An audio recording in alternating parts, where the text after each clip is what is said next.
Hey guys, মই বিকাশ ব্লগৰ আকৌ এটা নতুন মিনি ব্লগ লৈ আপোনালোকক ওয়েলকাম জনালোঁ মোৰ ফেচবুক, ইউটিউব আৰু ইনষ্টা একাউণ্টলৈ। এতিয়া কলেজ ডেছত মই গৈ আছোঁ একদম শেষৰ চেচনেল এক্সামৰ পেপাৰখন দিবলৈ আৰু দি কেনে আহি ল'লোঁ ঘৰ।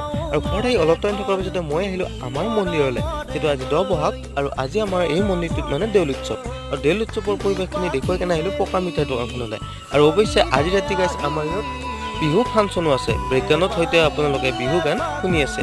আৰু সেইখিনি গোটেইখিনি পৰিৱেশ দেখুৱাই কেনে আগবাঢ়ি আহিলোঁ মুনাইৰ ওচৰলৈ। ই মানে এডাল নকলি সাপ দেখাইছে গাইছ, চ' আপোনালোকক দেখাব দিছে। আৰু ইয়াৰ বিদায় দি কেনে আহিলোঁ ইয়াতে মণিহাৰী দোকান আৰু গোটেইখিনি পৰিৱেশটো দেখুৱাম বুলি আগবাঢ়ি আহিলোঁ। আৰু আগবাঢ়ি আহি কেনে মই আহিলোঁ আজি যিহেতু ৰঙালী বিহু আমি উদযাপন সমিতিৰ তৰফৰ পৰা 10 বহাগৰ তাৰিখে অনুষ্ঠিত কৰিছোঁ। এই মুকলি বিহু যিহেতু আজি ৰাতি আমাৰ ইয়াত আছে, ইয়াৰ পৰিৱেশটো দেখাবৰ কাৰণে ওলাই আহিলোঁ। আৰু ওলাই আহি আজি ব্লগটো ইমানতে এণ্ড কৰিছোঁ। নেক্সট মিনি ব্লগত আপোনালোকক দেখা পাব দৌল উৎসৱৰ পৰিৱেশ।